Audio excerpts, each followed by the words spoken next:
कब्र से निकलकर खाना खाने आए। एक मरा हुआ इंसान भला कैसे उठकर खाना खा सकता है, ये सोचकर मैं अजीब सी उलझन का शिकार था और उन लोगों की कमअक्ली पर दिल ही दिल में हंस रहा था।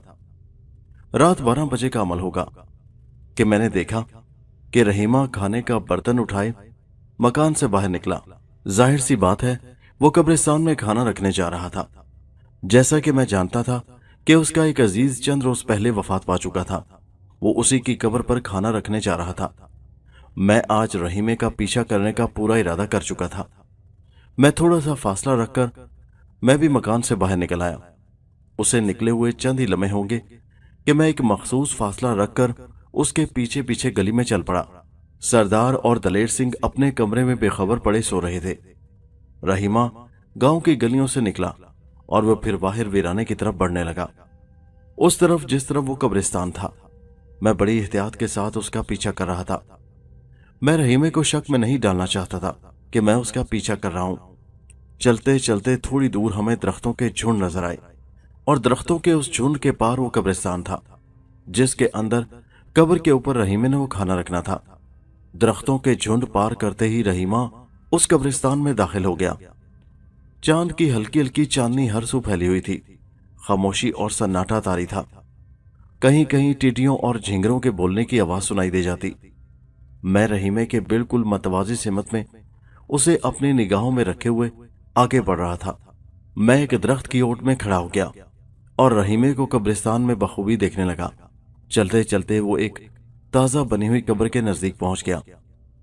फिर उसने बड़ी एहतियात के साथ उस कब्र के साथ उस खाने के बर्तन को रख दिया और बर्तन रखने के बाद रहीमा उसी तेजी के साथ वापस पलटा और फिर देखते ही देखते मेरी निगाहों के सामने से ओझल हो गया।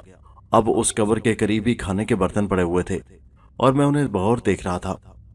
रहीमे को गए हुए थोड़ी देर हो चुकी थी और मैं अब देखना चाहता था कि क्या वाकई कब्र से मुर्दा निकलकर वो खाना खाएगा या नहीं।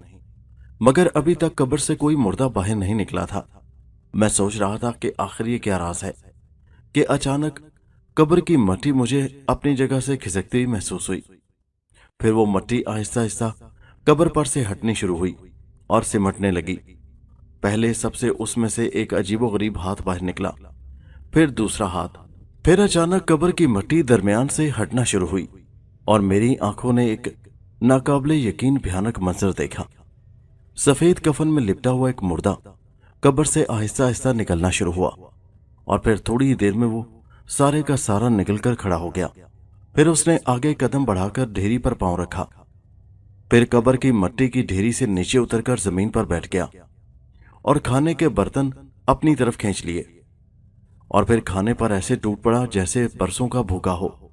मैं हैरत और दहशत में डूबा ये मंजर देख रहा था।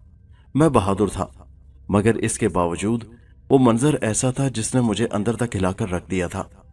मुझ पर एक ख्वाब किसी कैफियत तारी थी। कब्र का मुर्दा नदीदों की तरह खाना खा रहा था और फिर खाने के बाद उसने बर्तन पर एक हिसकाए और फिर उठा और आहिस्ता आहिस्ता मट्टी की ढेरी पर कदम रखता हुआ कब्र में उतर गया। फिर वो कब्र के ऐन बीचों बीच खड़ा हो गया। उसने दोनों हाथ फैलाए, फिर अपने दोनों हाथ सीने पर रखे और फिर आहिस्ता आहिस्ता कब्र में बैठता चला गया। उसके बाद मुझे वो मुर्दा नजर आना बंद हो गया। उसके कब्र में बैठते ही मुझे दूर से ऐसा दिखाई दिया जैसे कब्र की मट्टी फिर से उस घड़े में भरना शुरू हो गई हो और फिर कब्र की मट्टी सिमटते सिमटते फिर वही पूरी कब्र बन गई। अब वहां चंद लम्हों के बाद कुछ नहीं था। वहां पर कब्र वैसी की वैसी ही थी और जरा परे खाली बर्तन पड़े हुए थे। मैं धड़कते दिल के साथ वहां से वापस मकान की तरफ चल पड़ा। मैंने अपनी आंखों से आज एक नाकाबिले यकीन मंजर देखा था जिस पर कोई भी जी होश कभी भी यकीन न करता जब तक खुद अपनी आंखों से न देख ले। मैं वापस मकान पर पहुंचा और बड़ी एहतियात के साथ दीवार फांदकर मकान के सहन में उतरा और फिर अपनी दोस्तों ये कहानी अभी जारी है। इसका अगला हिस्सा नेक्स्ट वीडियो में मुलाहिजा कीजिए, जिसका लिंक इसी वीडियो के नीचे डिस्क्रिप्शन में मौजूद है।